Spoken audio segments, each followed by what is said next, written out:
Bon dia, em dic Maria Callís i parlaré breument de la poesia de Gabriel Ferrater i dels motius pels quals considero que és un dels autors cabdals de l'excel·lent poesia catalana del segle XX.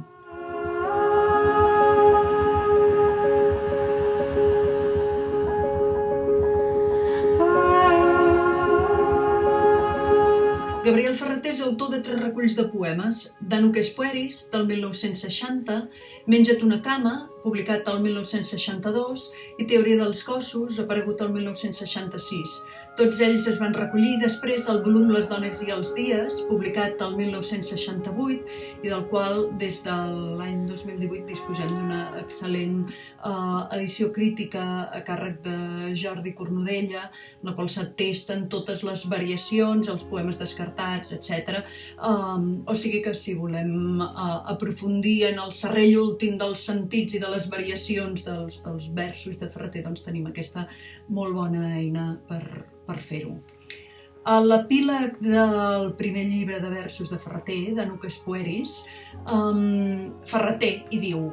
quan escric una poesia, l'única cosa que m'ocupa i em costa és de definir ben bé la meva actitud moral, o sigui, la distància que hi ha entre el sentiment que la poesia exposa i el que en podríem dir el centre de la meva imaginació. Aquest és un dels aspectes que més m'interessen de la poesia de Ferrater. La posició des d'on la veu del poeta parla en cada poema, calculada de manera molt lúcida a fi que s'hi puguin apreciar tant la seva visió matisadíssima de la vida com la relació conflictiva que hi estableix a partir de la seva expressió poètica. Aquesta excepcional capacitat d'incisió en el que ell anomena la vida moral d'un home qualsevol, com sóc jo, i ara tornava a citar aquest epíleg de Danuques Pueris, procedeix de manera que lamina i despulla el retall de paisatge objecte del poema, l'emoció, la idea que hi vol expressar, i la presenta tota descarnada, lluny dels enganys de la memòria, que sovint ens fa projectar, per exemple, en la vivència actual el motlle d'una vivència anterior. I això, aquesta mena d'operacions automàtiques, aquests automatismes, em sembla que Ferrater se'ls detectava o els detectava molt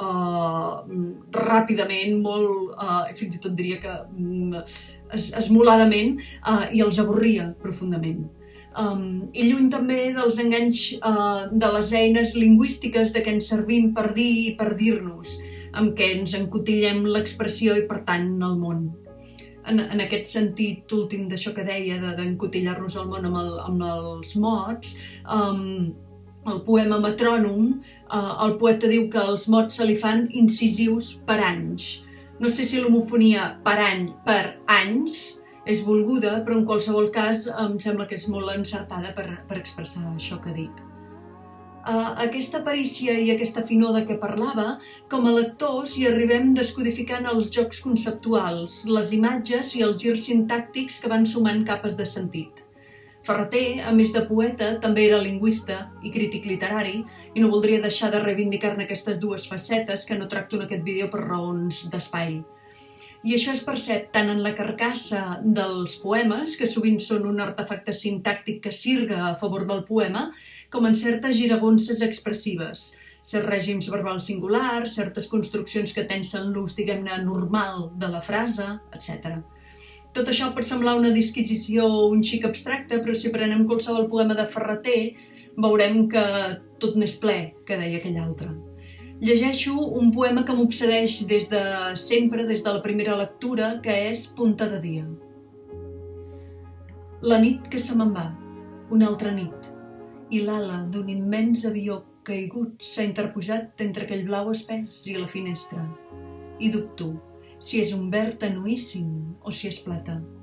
freda com la insistent finor del bisturí que esquinça l'úter amb la imposició de l'excessiva vida, o també la llum mateixa, quan clivella la mà del nen que es cansa de fer força per irritar els seus germans, fent veure que els amaga no se sap què de valuós, i va afluixant la presa,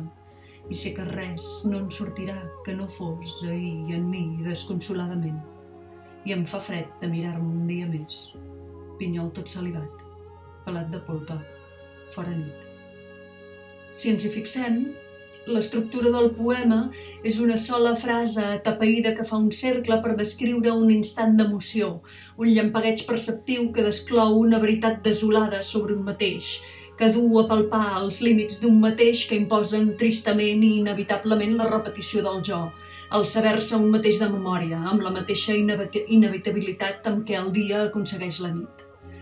Acabo repescant un aspecte que ja he enunciat abans, però sobre el qual no voldria deixar d'insistir, que és l'ús de les imatges, la manera que té Ferrater de construir imatges. Hi ha, en els poemes de Ferrater, unes formes d'adjectivació, uns processos d'associacions i unes metàfores que ajusten el sentit, que van ajustant-lo al llarg del poema, que se sobreposen les unes a les altres per afinar cada cop més la descripció del tall de carn emotiu o intel·lectual de què el poema vol parlar.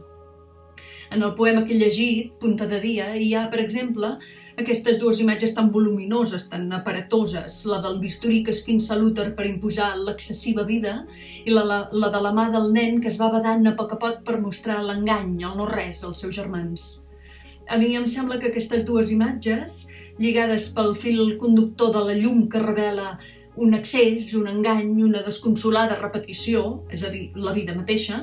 se sumen per afinar el sentit del poema, com si el sentit palpés sense veure i per dins del poema i trobés aquestes imatges com dues formes que li servissin per endevinar-se.